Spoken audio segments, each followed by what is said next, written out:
Yeah, beat your addiction, live free. Ralf Friedrichs is who you see. Listen in when you're feeling low. Take back your life, today's show.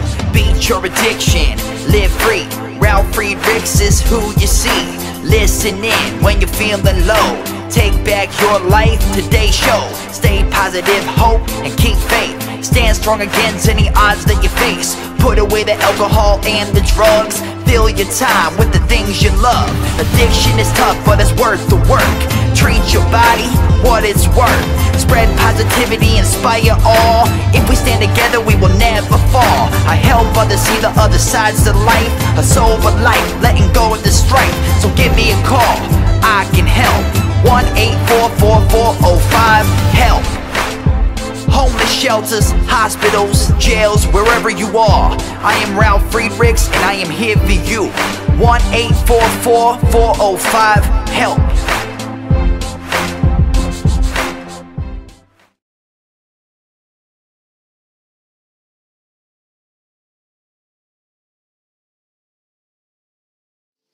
Hello, my name is Ralf Friedrichs. I'm an addiction recovery coach and the host of the Take Your Life Back Today show.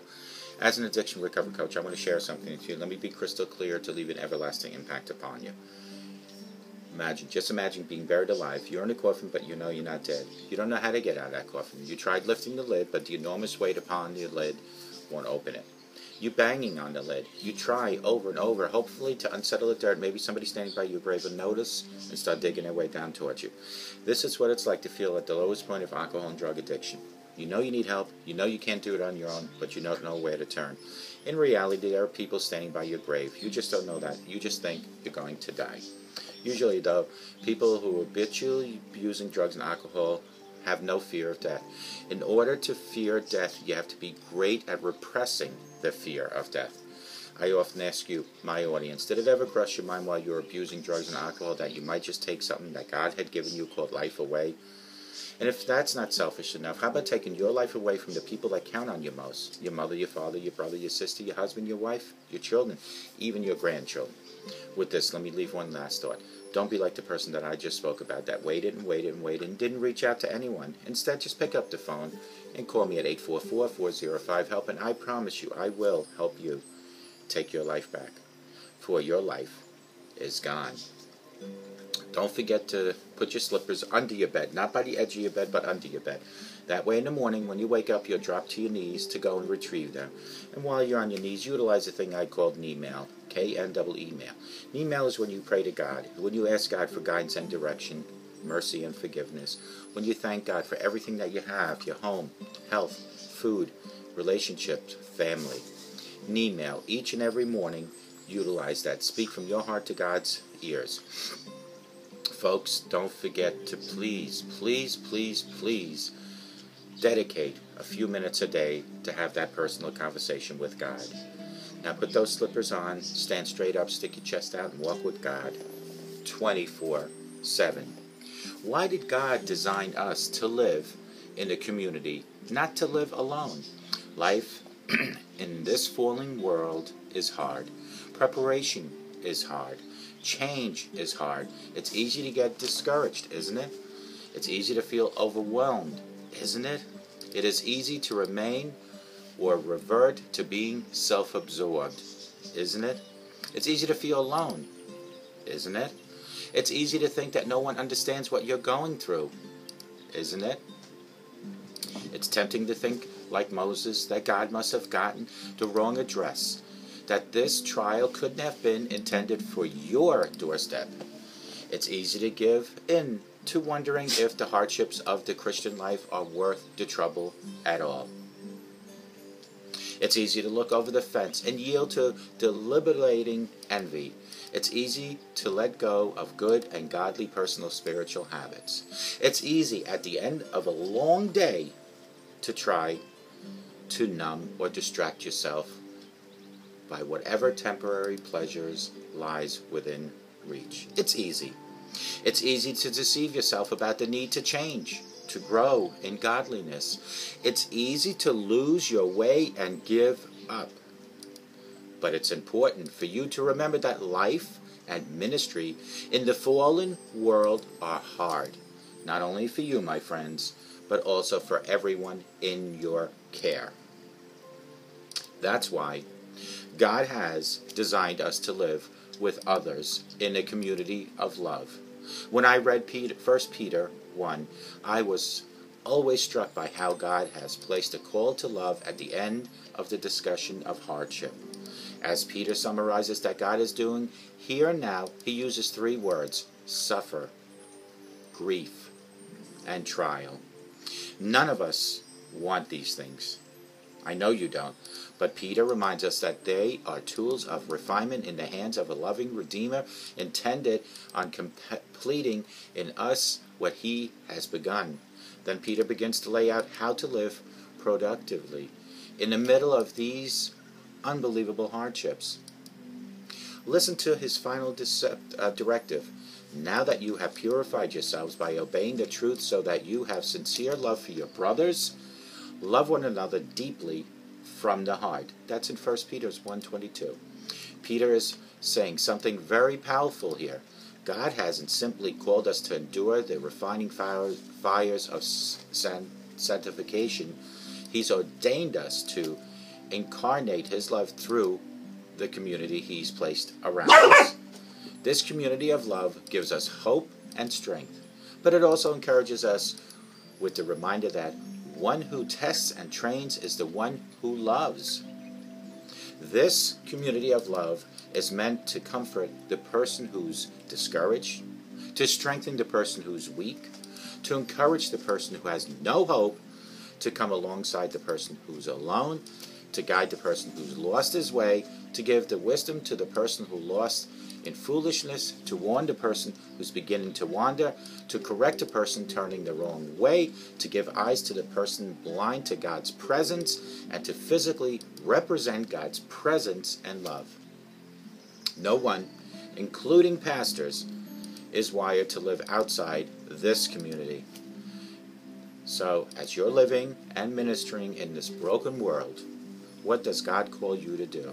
There's one sure and reliable answer to this particular question. He calls you to seize every opportunity to be an instrument of his love. As an ambassador of Christ, you've been called to participate in a community of love that is the church. The teenager attracted to the world needs God's love. That single person facing the death of personal dreams needs God's love. That immigrant brother or sister who feels so out of place and so misunderstood needs God's love. That mom overwhelmed with her parenting responsibilities needs God's love. That man tempted to walk out of his troubled marriage also needs God's love. The little boy who lost his father to divorce needs God's love. That woman living through the ravages of cancer needs God's love. That couple facing debts that can't pay needs God's love. The woman who now faces life without a man who's been her companion for decades needs God's love. That pastor carrying a heavy weight of spiritual responsibilities needs God's love. That university student facing spiritual warfare needs God's love. We could multiply example after example after example. There is no location, no situation, or relationship this side of heaven where this love is extra noise. The love isn't about liking people. It isn't about romantic affection. It's something more cultural niceness. It's deeper than being respectful or mannerville. This love finds its motivation, its hope, and its direction at the cross of Jesus Christ. Its active, persevering, tender understanding, forgiving, compassionate, and self-sacrificing love. The people in your care need this cross-shaped love, and so do you. You can love others because the one who represent never fails to love perfectly this way in both your best and worst moments. This is what a community is about. And I'm not talking about a community at the end of the cul-de-sac at your house. I'm talking about the community of church, the community of Christians. The community is what you surround yourself and who you surround yourself with. That is what a community is about. And through the power of Christ and the power of prayer, enlarge your community and take care of one another within that community. Even if you step outside of that community, Give that hopeless person hope. Give that blind person sight. Give that poor person money. Give that person that never smiles a reason to smile. Give that person some compassion that needs compassion. It all starts today in your heart, and it all starts with the power of Christ and the power of prayer. Start today, and may God bless each and every one of you. Take care. If you have any questions, call me at 844-405-HELP, and I promise you I'll call you back. Goodbye, and may God bless you.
but never got an answer, and wondered if God was really there. Did you feel all hope was gone, but in His time He came along and answered the prayer you thought was gone? There is no prayer too small, for God hears them all. The answer may not be just what you want, but He always knows what's right, even when we think it's wrong. Just remember, there is no prayer too small.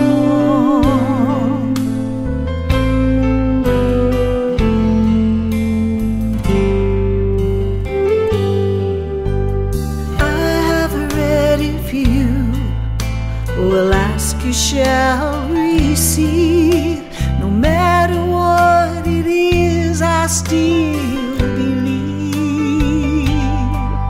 There is no prayer too small, and even when we fall, He gives us just exactly what